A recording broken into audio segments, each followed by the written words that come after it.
Let's do this. The Cult of Hockey podcast by the faithful and for the faithful. I'm David Staples of the Edmonton Journal, and I'm here tonight with Kurt Leavins. Welcome, Kurt. Hey, David, just walked off the beach. There's still sand between my toes, and here we are talking about hockey in July. Nice, nice. How old were you when you decided you wanted to live on one of the Gulf Islands, Kurt? Oh, I was just barely married, so about 30 years ago. What did it? My wife and I took our honeymoon out here and fell in love with it, and one thing led to another. So, To Pender Island? Or to yeah, well, there's a bunch of Gulf Islands. A lot of Yes. people know Salt Spring Island. It's probably the best known. We're in the same chain of islands. We're just kind of next door. Yeah. Um, we're a little more tucked out of the way, and we kind of like it that way. So, Nice. Alrighty. Kurt, it is, as you say, July 7th today, but lots of hockey news around the Oilers, and we'll just start ripping away. When we left off last time, it was July 1st at the end of the day, or what we thought was the end of the day. But after that, I had raised, there had been rumors that the Oilers might be signing Freddie Anderson. I think the Twitter X site Klima's Lid that often breaks news was pushing that pretty hard, and it happened. So, but first, we had talked about the Nurse trade, obviously, but we hadn't talked about his comments afterwards. What did you make of what Darnell Nurse had to say in San Jose? yeah, it didn't really surprise me. As you know, I've got a lot of time for Darnell Nurse. I think he played a lot of good hockey for the Oilers, and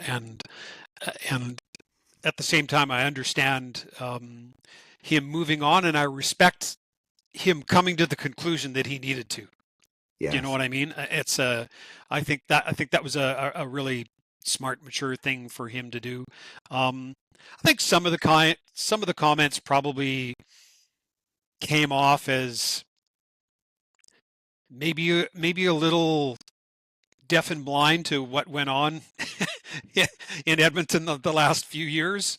Um, but hey, what are you gonna say? I mean, on one hand, he did say, "Hey, I need to be better, and that's on me," and all that sort of stuff. But it was the old, was it really all my fault?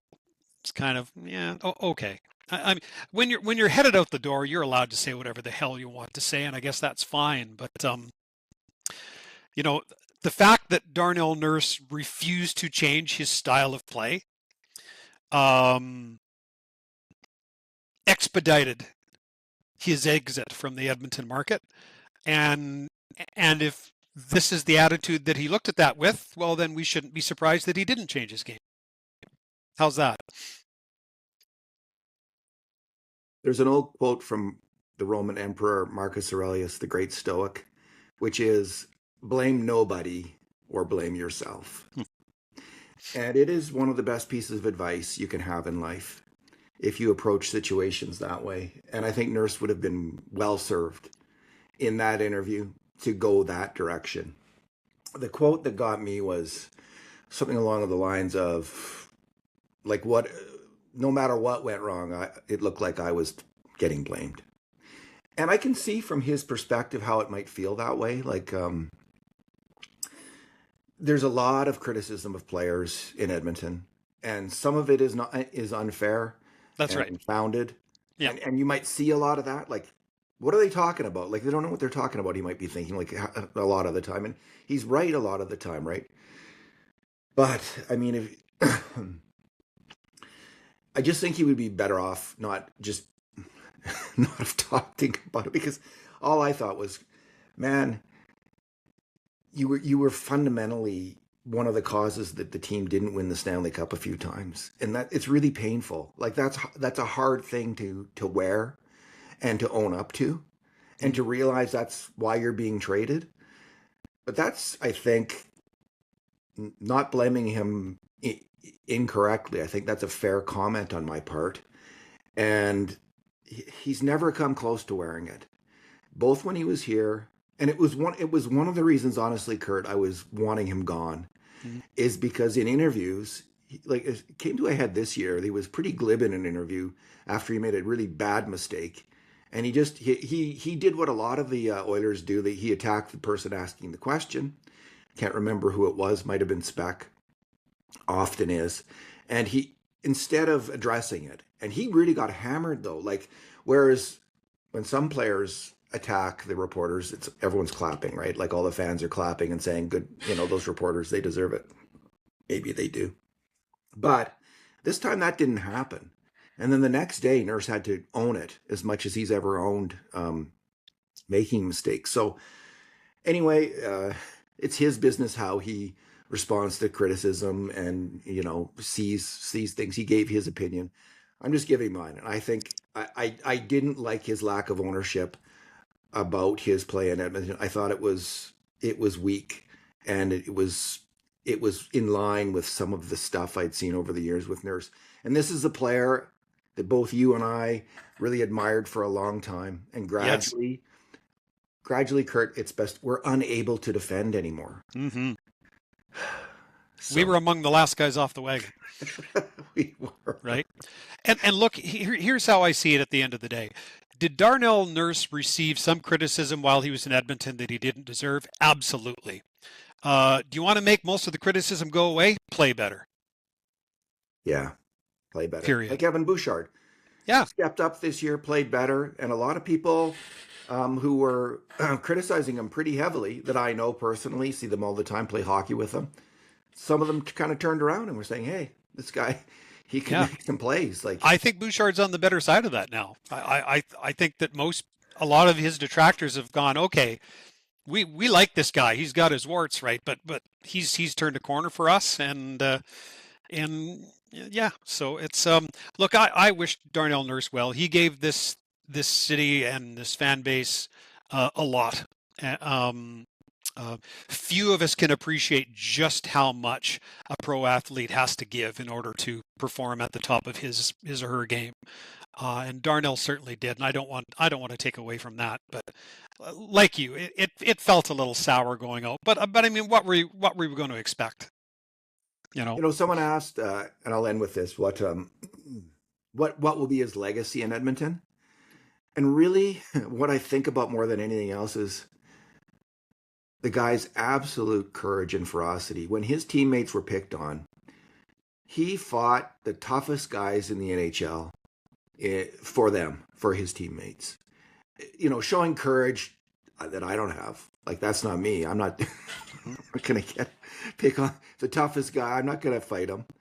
So good for Darnell Nurse. Like that's what I think his legacy was. He was a really tough player and a courageous player and a hero to his teammates for a long time here in the city. and I'll add to that. You know what? He barely missed a game. And I think he averaged 22 and a half minutes over the course of his career in Edmonton. Like to play at this high of a level, the physical game that he generally plays, and to stay in the lineup that often, that takes a lot of. There's a great physical demand involved in that as well as a mental one, and he deserves credit for that. um, there is just a story that went viral today. I wrote about Elliot Friedman's comments that San Jose essentially was choosing between two defensemen, Morgan Riley and Darnell Nurse, and they chose Nurse over Riley. And I kind of liked it because Bowman, both from within Edmonton, Stan Bowman, both from within Edmonton and without, was starting to get a lot of heat. He was getting a ton of criticism, and there was a ton of doubters. People thinking, just for instance, on Nurse, there's no way he's going to be able to move Nurse, or if he does, the Oilers are going to get shafted again. He's going to get shafted. He's going to make another bad trade. Blah blah blah. And a lot of it, some of it now and then comes out of Toronto. And so it was just nice to see in the race to dump salary that the Oilers beat out the Toronto Maple Leafs.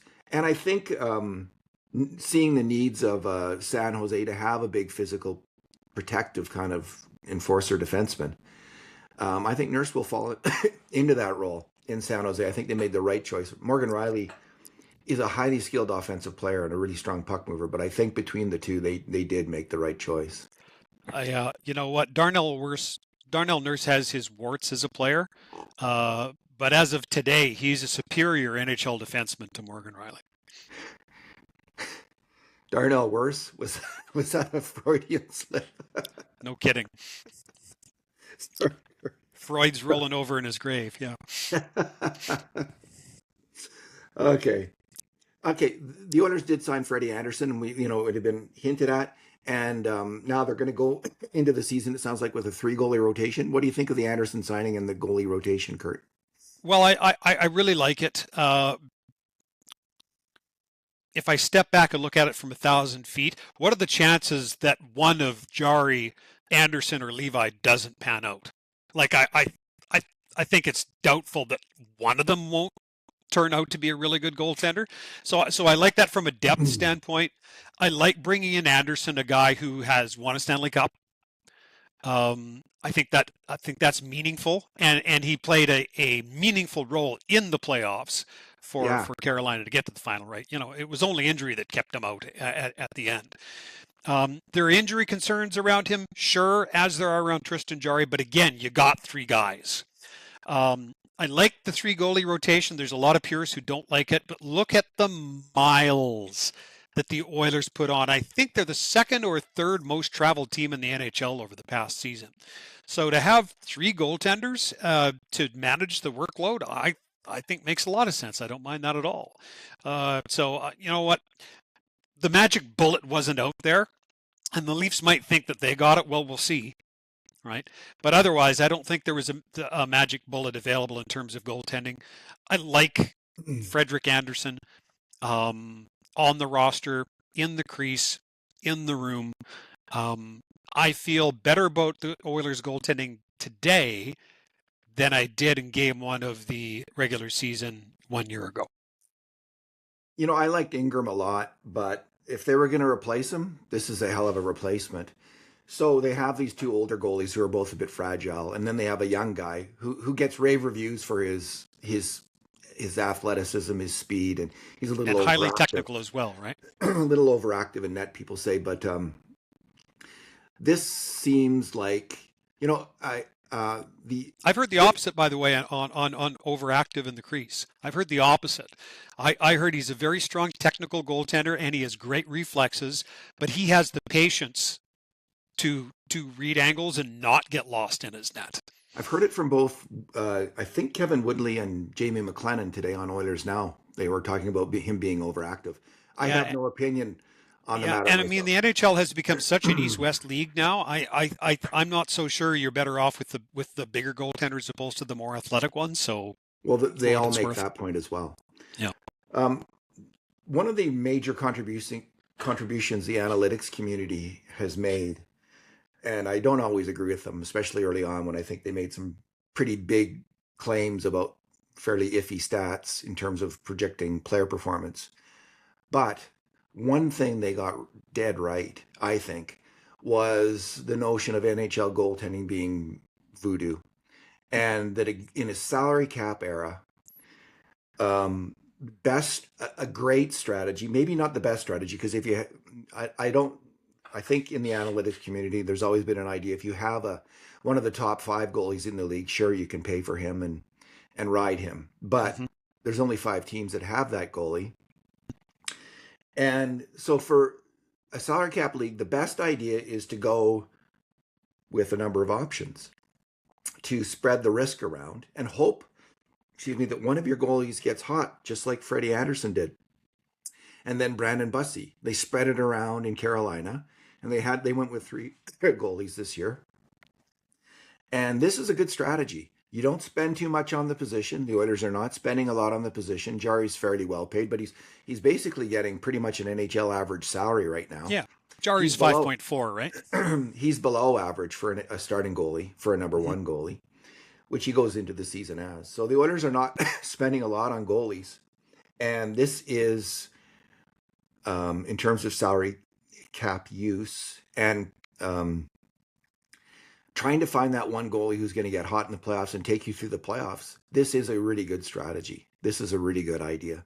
And I give the Oilers credit for they're not, Stan Bowman isn't from a pure analytics background. He's obviously from a hockey royalty background.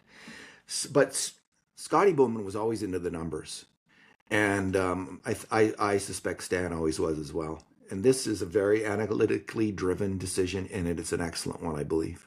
And from a salary cap standpoint, it's just shy of $7.2 million before bonuses for the three of them. Alrighty, Kurt. In the last podcast, I said I'm not sure about Ryan Shay. Again, a lot of people in the analytics community really like him. I liked him as well. But I don't know his game. You knew his game, so you could comment. I couldn't, and I still don't completely, like, in terms of the publicly available analytics. I don't think are the stuff we get to see. It's not enough to base an opinion on a player and have a credible opinion or a strong opinion. At least not that I'm comfortable with. Maybe if you are, that's it. Like, if other people are, that's fine. I'm not. I have to see a player. Now, one exception to that rule, if there's someone I really, really trust, like Ray Ferraro, who I think is one of the sharpest observers of hockey talent, one of the best describers of the game that's out there. Excuse me. He saw Ryan Shay a lot these last few years. And he said that Shay used to play on his offside, on his right side, and he was struggling there. But this year, with their new coach Dan Muse in Pittsburgh, he got moved to his strong side, to the left side, his right, playing the right correct side for him, and he took off as a puck mover. He was really good, and that was great to hear, because Ray Ferraro doesn't get it wrong too often. Like, he can be a bit negative on the Oilers, I'll suggest, and I always, his wife is in Vancouver Canucks management, so I always wonder if there's a bit of a conflict of interest. No interest like self-interest, yeah. Even if he's not aware of it, or even if he tries to block it out of your head, it's hard to do, right? When you're that tied to a team. Yep. All that said, I think he's an excellent observer of talent and an assessor of players. So when he says Ryan Shay is a good bet, like, that makes me very encouraged that we're not getting, as I put on the last podcast, the Andrew Mangiapane of defensemen, that we're going to get a very useful player here, which is exactly what's needed, because Matthias Ekholm's getting older, and they're going to need Ryan Shay to play in the top four in the next year or two, maybe this coming year. So glad to hear that from Ferraro. Thoughts? Well, I think he is right now probably a top four defenseman, and he's going to be in your 5 slot. That means you've got a pretty good defense, right? This is a very mobile defense. They move well, and they move the puck well. And with the guys that they have up front, 1 + 1 should equal 3. I was just curious about why Pittsburgh didn't sign him. Like, that contract was pretty reasonable. Yes. I mean, it does take him till he's about 29, 30, 31, 30. Just till he's 33, though. Like, my only hesitation is, like, I think Kyle Dubas is somewhat overrated as a GM. Like, he let Zach Hyman slip through his fingers. Yeah, me too. For instance, like, who does that? So, but maybe he's let another one slip through his fingers. But he does seem to be pretty sharp, and he's certainly well respected. So it's a reasonable enough question to ask. It is interesting, yes. All right, Kurt. There was some signings. 2 defensemen and a forward. Spencer Stastny, about $1.5 million a year for 1 year. Shakir Mukhamadullin.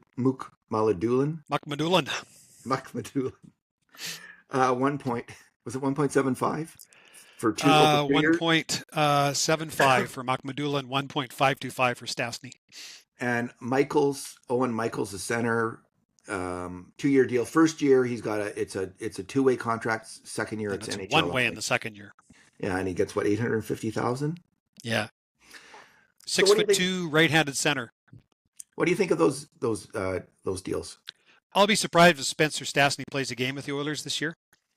I expect he's the guy that's going to be dealt before the season starts.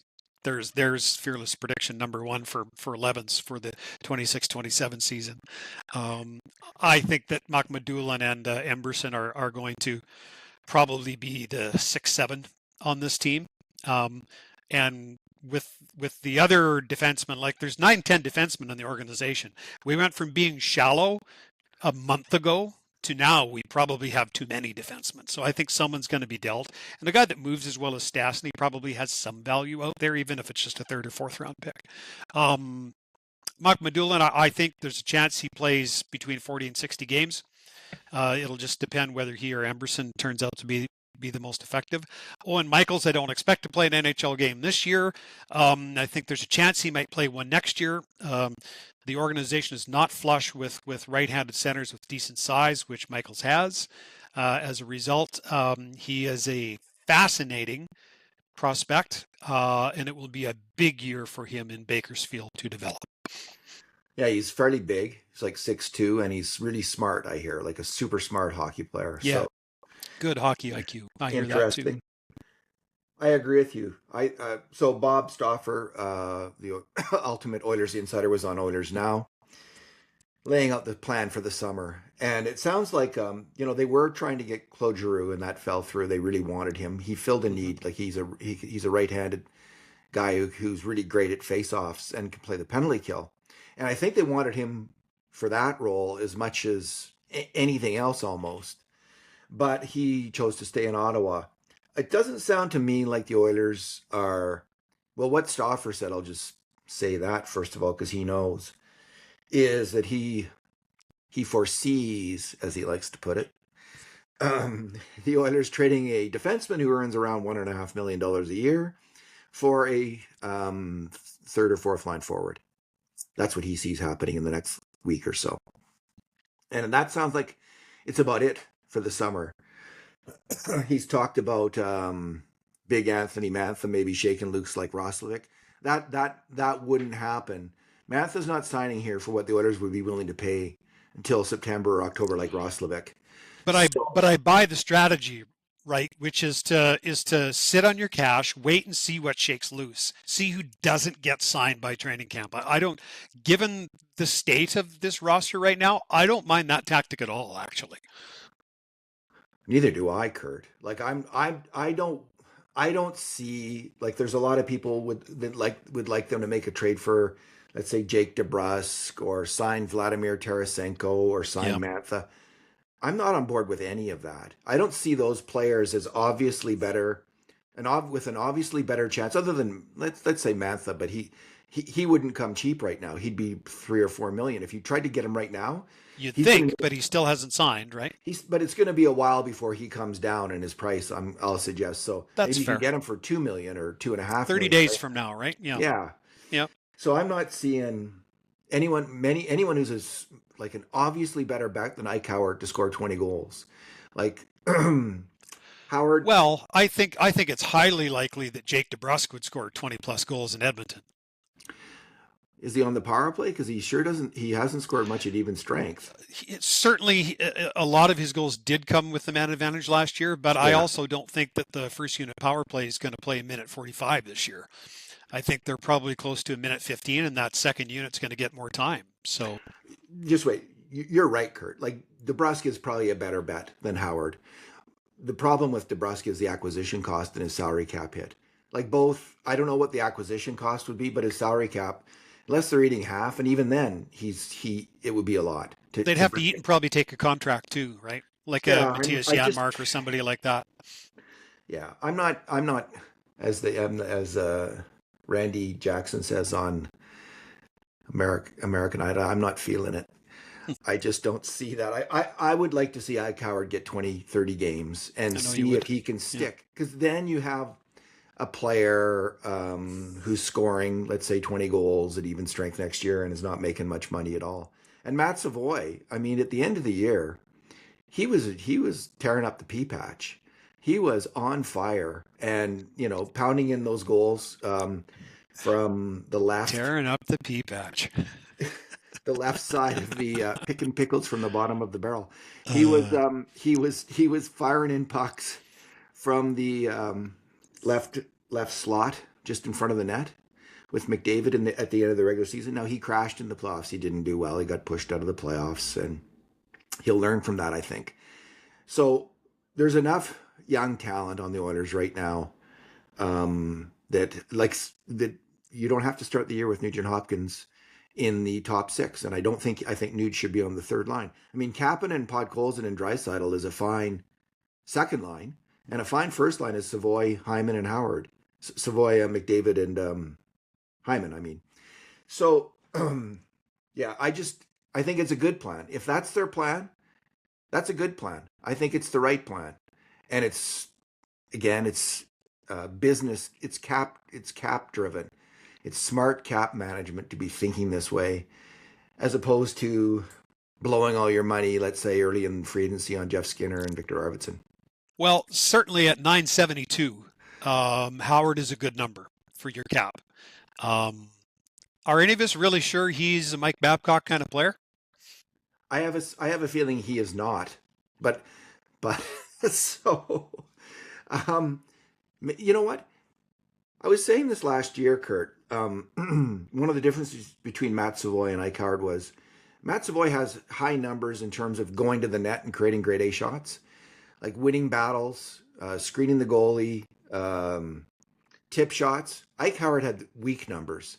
And essentially, if Ike Howard, whoever his coach is, doesn't matter who his NHL coach is, if he doesn't get better at that, if he doesn't commit to playing an inside game, an edgier inside game, he's not making it in the NHL, period. So whether it was Mike Babcock or Chris Knobloch this year or whoever it was, he will not be an NHL player unless he decides to play a grittier game. So I guess that's why I'm different than you on him. I'd like to Yeah. see him succeed as well, Dave, but I don't see any guarantees that he's going to be a 20-goal guy anywhere in this league, let alone on the Oilers. And do you want to win or don't you? I'll take that as a rhetorical question. Um, Good, it was meant as one. the, the, uh, the, what was I going to say? Anyway, we're not that far off because I'm saying 20, 30 games. I just Yep. want to see if he can do it, right? Yep. No, I hear They've you. invested a lot. They traded a first round draft pick, Sam O'Reilly, for him. They He did was a indeed. first round draft pick. He was brought in for a specific person. He did really well scoring goals at the AHL level last year. I mean, he really ripped up the AHL. That was exactly what you hope to see for Mike Howard in the AHL. So, can he now figure it out at the NHL? And it's going to be hard, right? Because he is going to have to change his game. I don't think Matt Savoy had to change his game at all. He just had to have the confidence to express his game, to I play agree. at He the he NHL he level. came to the Oilers with a very mature game. Matt Savoy did. Preseason, I I was saying, agree. this guy reminds me of a mini Zach Hyman. Yeah. So, how often do players change their spots? Whereas Ike Howard is a top 6 type player. And Yeah. where is the spot exactly that's waiting for him? Here's the thing he has, Kurt, that gives me hope. He really is a shooter. Yes, He he really is. can gun the puck. And So, you might remember when he was first acquired, I said, you know what, the Oilers, they have very few shooters. And yeah. so that's why I supported the acquisition at the time. And look, if this guy can get on the ice with a good center and get firing pucks, I mean, he has a chance to score 20, 25 goals in this league. I'm having a difficult time seeing how exactly he's going to be deployed so that he can realize that. Yeah. You know, he's kind of a similar player in some ways to Roslovic, maybe not as slick a puck carrier, but he's a really high skill player who's a real shooter and an offensive player. Here's Yeah, one thing is I he did Jack like. Roslovic or is he Nail Yakupov? Here's one thing I did like about Ike Howard, even in the NHL, is I don't think he was a defensive liability. Even though on the attack, I didn't see him doing some of the things he's going to need to do in his own zone. He was really trying, and Yeah, you and me both, Dave. he's I smart. saw the same thing. He does have defensive. I'll call it defensive awareness. And he wants to do well there. Like he's Yep, really dialed in, I thought. that I And buy. Yeah, so because of that, that's something Roslovic really didn't have. And so he's kind of an interesting player. There's a chance. And what I'd like to see is 20, 30 games where they can assess that and see, because if they have the cap space, then they can pick up a forward. And if that's the need. David Staples, dog with bone. Kurt, that is fair. Comment about me. All right. Josh Brown. Bob, Bob Stauffer's been pushing the idea that just you wait. Maybe we'll see Josh Brown as the seventh D man. The last time we saw it was the first game of the 2025 playoffs when he got into the game against LA ahead of John Klingberg, who was coming back from injury. Played 2 minutes, caused a goal against, I believe, on the PK, and we never saw him again. We saw him play that year with the Oilers. He wasn't close, I don't think, to being having the at either end of the ice the ability to play in the NHL, in my opinion. Like, God love him for being a tough guy, but in terms of his hockey ability, he's an AHL hockey player. Last year in the AHL, he played really strong at the start, Kurt, I hear from our friend Ira Cooper, and then he got hurt and tailed off after that. Another defenseman stepped up. So I don't, if that's what they're hoping, I think they should hope for something else because. Anyway. So I have a theory. Go ahead. And here's my theory, and I have not talked to Bob Stauffer about this. I want to be clear. Okay. My theory is Bob doesn't think this team is tough enough. And what he's saying is you need a tough guy in the roster, and right now the tough guy you have is Josh Brown. I think Bob in his heart knows Josh Brown isn't good enough to play in this team. His point is not to put Josh Brown on his team. His point is to go out and get somebody else that is tough to play in the team. I think that's the dotted line that explains why Bob is so hard for Josh Brown to be on this roster this year when neither you nor I nor pretty much anybody else thinks he deserves to be. That could be. You're saying you haven't talked to him, and we can't read his mind. So nope. I could, but I don't know. That's a difficult mind to read. Well, he likes toughness. He does. He does.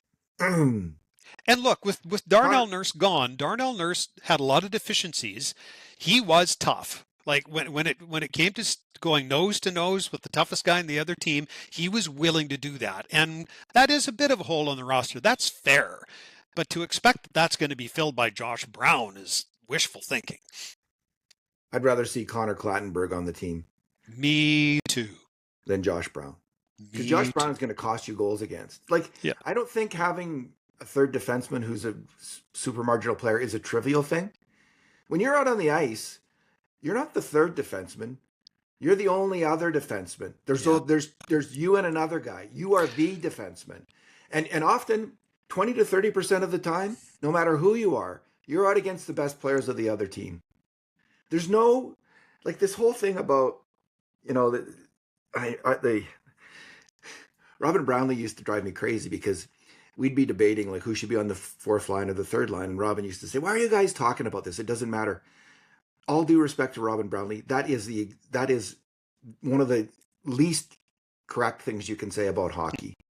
When you're in net, you're the number one goalie.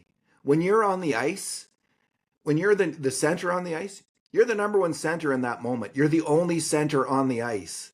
And you can cause a goal against. And games are won 3-2 in the AHL. It is significant who plays on the bottom pairing and on the fourth line. Yep. And you got to get that right. And the Oilers haven't necessarily always gotten it right. So hope they do. The Josh Brown signing was a mistake the day they signed him, and it's just gotten to be a bigger problem as time has worn on. Speaking of fourth liners, they signed Max Jones, who I was secretly or openly hoping they would sign. I think he'll end up I think he'll open the season with the big club. I mean, if you take a look at his AAV, 800 or 850, I think 850. Yeah, like it's the league minimum. Yeah, like that's an easy salary to fit on as your 13th forward. And keep in mind, one of the things that Stan Bowman said when he was talking about Max Jones was the attitude that he had. He said when he was playing, when he wasn't playing, he came to the rink with the same attitude every day. It was really popular in the dressing room. I think he was describing the job description for a 13th forward. And based on his play last year, it would be difficult to argue against it. That phrase has been repeated a lot by Stauffer and by other people with the Oilers, that whole thing about players accepting their roles. It sounds like they had a lot of players who didn't accept their roles last year, and maybe their roles weren't big enough, so they had a reason to be upset. Yep. But it does seem like it was an issue, a huge issue on the team. So they need both, they're attacking it from two ways to actually have a team, not just two sets of players. The top guys and the bottom guys. They're going to give the bottom guys more of a role, and they also want the bottom guys to have full buy-in on their role. And I don't know who they're talking about necessarily, who was complaining. I get the sense that one of them was Mangiapane. I think one of them was Trent Frederick. I think the other, I think Trent Frederick, who spoke out and complained a few times last year and didn't deserve to play for the first half of the year, but then really deserved to play in the second half of the year. And then was misused. Yeah. And then, yeah. So, yeah. Yeah, they have, so for tough guys, they have Colton Dock, who's a hitter, but not a fighter, right? Seems like he's willing, though, right? Like it's, yeah. Trent Frederick he's not a heavyweight, but he'll stand up to anybody. He'll fight. Like he's got guts, and he'll fight bigger guys that he maybe shouldn't, right? I think Dickinson's a tough guy, but he's not a fighter or much of it. Like I'd call him gritty. Yeah. Hyman and Kapanen are gritty in that camp. Savoy is gritty. McDavid and Draisaitl are they're gritty in their own right. The only guy in this roster who you can come close to calling a heavyweight is Vasily Podkolzin. Yeah. And he's not a heavyweight. He's a middleweight. No. Not a big guy, but man, he is tough. But he'll drop you, right? He will drop you. Connor Murphy's tough, and he will fight, I think, too. Yes, but he's not known as a fighter. You know what I mean? Whereas Podkolzin, like, duck, man. Like, you don't want to pick a fight with Vasily Podkolzin. You know who else will fight is Ty Emberson, who is really tough. Yeah. Look, there's lots of too. things about his game that I think are deficient, but his willingness to go into the tough areas and do the tough things, I don't criticize him for that. I just want to talk a little bit about Babcock, because I was thinking about him today when I heard Tom Brady talking. What did Tom Brady say? Tom Brady was talking about Bill Belichick as a coach and about other NFL teams. And he said on other NFL teams, the whole focus was to be like, have a good mood, good feeling around the team. And everyone was happy Monday to Saturday, and they're all on board, and everyone's feeling good about themselves, and no one's uncomfortable. And then they go out and lose on Sunday. And he said, Bill Belichick, you were uncomfortable Monday to Saturday. But then on Sunday, you went out and you won, and you weren't uncomfortable. You were happy. And he said, that's kind of the point of it. And he was it was a Manchester United football podcast, and they were saying, like, some of the players were intimating that Alex Ferguson, the great manager of Manchester United, was the same. And the soccer players, asked Brady, what did he say to you? Like, did he ever ream you out? Did he ever say, and Tom Brady said, yeah, what I heard for 20 years was, his mantra was, do your job. Do your fucking job. So it made me think of Mike Babcock. And I think Knobloch he's more of a persuader, right? He wasn't he wasn't a drill sergeant type. And they're bringing in a drill sergeant here to tell people. Knobloch was a consensus guy. Yeah, do your effing job. It was to have a good feeling around the team. And that wasn't achieved last year when the team disintegrated. But Babcock is someone who will make clear their jobs to them, as Zach Hyman said today on Oilers Now. You knew your job. The bottom line players knew their jobs, and it was black and white. And he just had to execute it. So that's what we're getting here now Bill Belichick some people say, well, Babcock hasn't had success in a long time. It's a fair comment. Not the ultimate success as a coach. But he has had success. Like, he people, had not you, I don't mean, but people keep trying to rip things out of his resume. Like, stop it. Like, well, the guy won a Stanley Cup. He's got an Olympic gold medal. Like, two of them. And people tend to gloss over the two Olympic gold medals. I remember at the time, especially Vancouver in 2010, it being kind of a big thing, kind of a Yeah, big deal, like the damn biggest right. deal in Canadian sports in the last 25 years of this century And was the take all those 2010 good gold medal in players with all Vancouver. those big egos. You don't Yeah. think that that was a big coaching job? The people who poo-poo that, I just don't think they know what the hell they're talking about, quite frankly. Um, so when you mentioned the Belichick thing, I promise not to digress for long, but it reminds me of my old senior baseball coach, Dean Corbett. Dean was a hell of a good baseball player and coach. And in our senior team, I played senior ball till I was 25, like real baseball, not fastball and that kind of stuff. And every year, the teams in our league would bring an American college player up to play for us all summer long. So these were good players, and a number of the Yeah. guys we played with ended up playing double A, triple A ball, right? Yeah. Um, Dean was a great guy to play for, but he was a taskmaster when it came to doing your job. And so if and one of our pitchers, one of the best pitchers we ever had was a guy from Cal State Northern, and his name was Pablo Suarez. And when Pablo was pitching, if you made a lazy error in the field, look out. Because when you got to the dugout in between innings, Dean would meet you at the stairs and go nose to nose with you and say, that lazy error cost our good American pitcher an extra 15 pitches. That's your fault. And you know what? We went, you're right. That was my fault. And you lived in fear of making another error, David, because you knew what was coming if you did. It's like, oh God, I cost him another 10 to 15 pitches. And it took your play up a notch. It did. It, You it, didn't play with it fear, mattered to or you way more whether you made a mistake or not because you knew what was coming, right? So, so you had a little bit, you had more intensity than. yeah. Pablo Okay. Suarez was a hell of a good ball player, by the way. Did he ever make it in the Better than I ever majors? thought of being. Did he ever make it in the higher He made levels? it to AAA ball, I believe, in Oh, the that's pretty Cardinals good. system. All right, Kurt, let's end with the West Coast meltdown, Western Conference meltdown now. The Western Conference teams aren't the only teams to be having trouble because Ottawa and Detroit and a few other teams are also in Columbus have also had their woes this year. But it's been heartening. It's been heartening as an Oilers fan to see like the troubles in Dallas, for instance. Like the way is picked apart by outside media people when Mm. there's trouble. If these things happened in Edmonton, what's happened in Dallas in the last week, like, I mean, they lost a really good player, Maverick Bork, for near nothing because of their cap situation. And they traded Robertson once or twice and he wouldn't go. So it's a total meltdown there. Um, Vegas, they lost Pavel Dorofeyev, their top scoring winger, on an offer, or they had to trade him away. This is the salary cap at work. Mhm. I mean, Seattle, they got turned down by Robertson and they can't bring in anybody. Colorado lost Nikushkin. Maybe that's a good thing. The offer sheet in Anaheim. And then the offer sheet in Anaheim. Kurt, I can't say how much I love the offer sheet in Anaheim.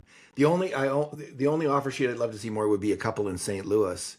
But I loved the offer sheet in because Verbeek, come on, he had it coming. He's an old school guy who grinds the players over the nickels. He throws the nickels around like manhole covers, and he it backfired big time because it sounds like Leo from all the rumblings. Sounds like they got an unhappy player here who doesn't want to be there He either. doesn't want to be there, from what I understand. Yeah. Sweet. And when he signed the offer sheet, then he went. No, I'm not sure of the. I might have the sequence wrong, but when he understood what the offer was going to be, he went back to Anaheim and said, "So what'll you give me?" And they still undercut him. It's like, and this is supposed to be their guy, right? It's like that would be like the Oilers going to Connor McDavid and saying, "Yeah, no, we're going to grind you." Really? Seriously? Yeah, I Oh, oh, heard. and I heard. speaking, and I wanted to make sure I didn't leave this behind. We're talking about the Western Conference. You kind of left out the 4 p.m. buffet brigade in Los Angeles, like Ken Holland having the oldest NHL team in the history of mankind. They're going to have It's a like it's like all you can eat shrimp at the buffet every day at 4 o'clock. the sundowner line. They they uh, they signed a lot of old players. Yes, I'll they say that. did. Some of them are okay. Zuccarello's still a good player.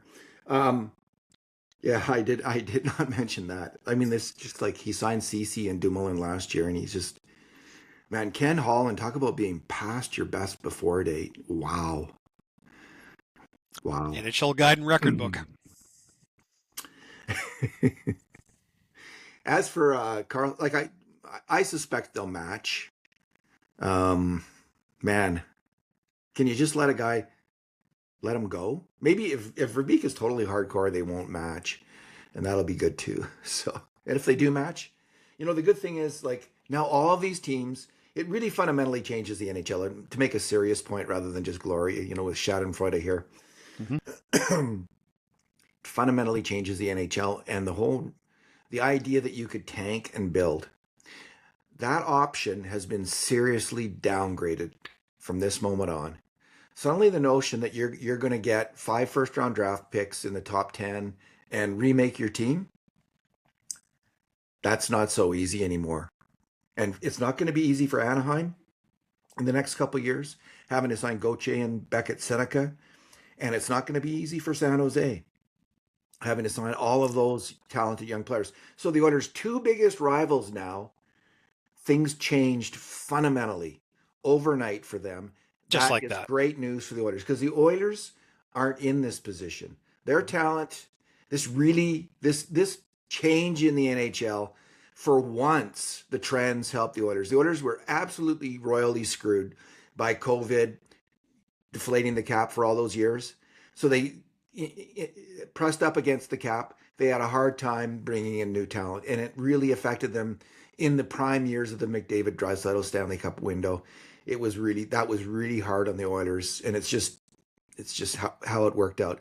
Well, this is working out different. This trend is in Edmonton's favor, and I'm really liking it. I think it's also in the league's favor. I mean,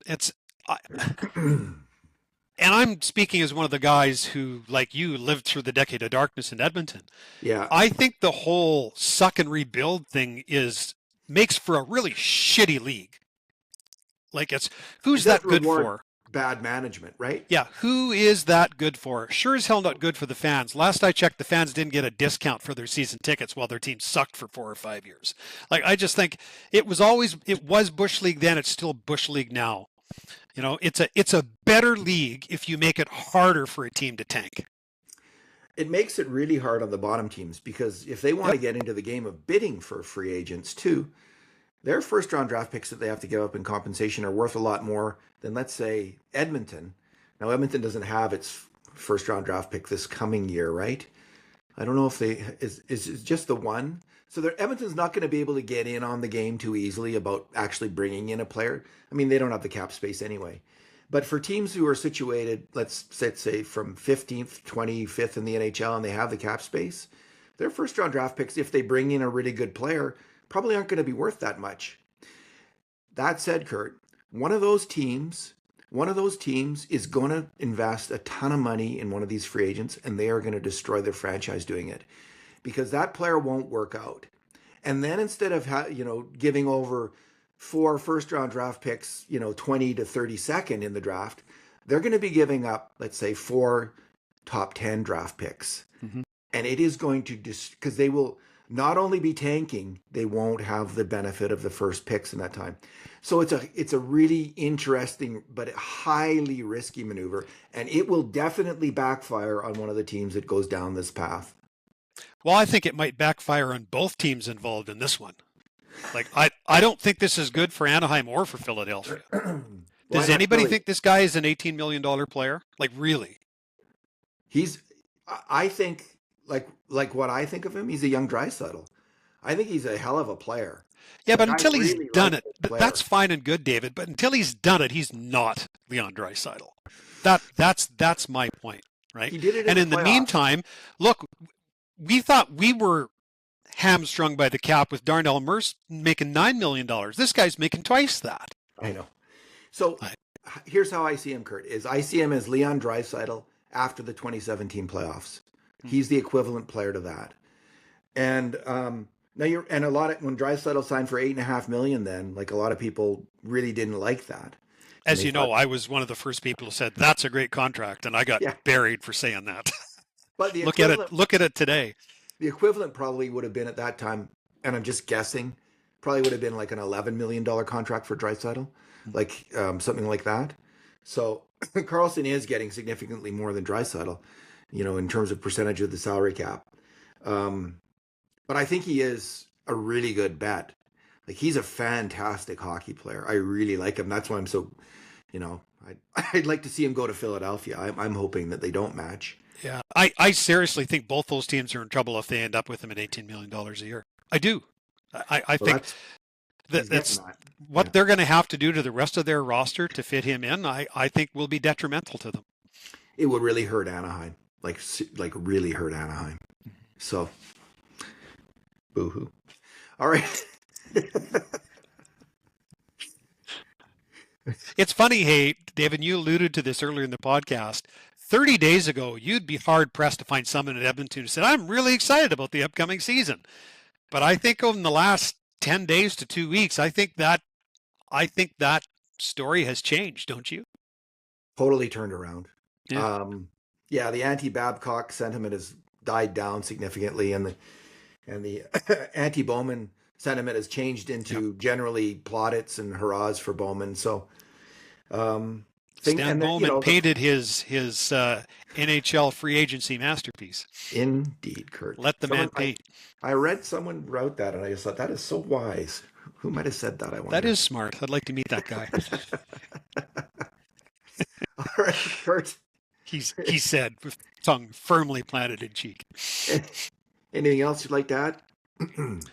Um, no, I think that's I always marvel. Good old Edmonton, man. Hey, it's 9 o'clock on a beautiful July day, and we could spend an hour talking hockey like we're falling off a ladder.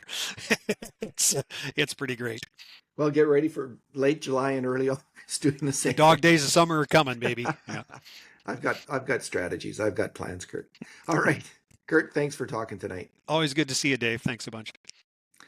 And thank you to the smartest, wisest, sanest hockey fans in the world, the faithful. And in the meantime and in between time, this has been another edition of the Cult of Hockey podcast.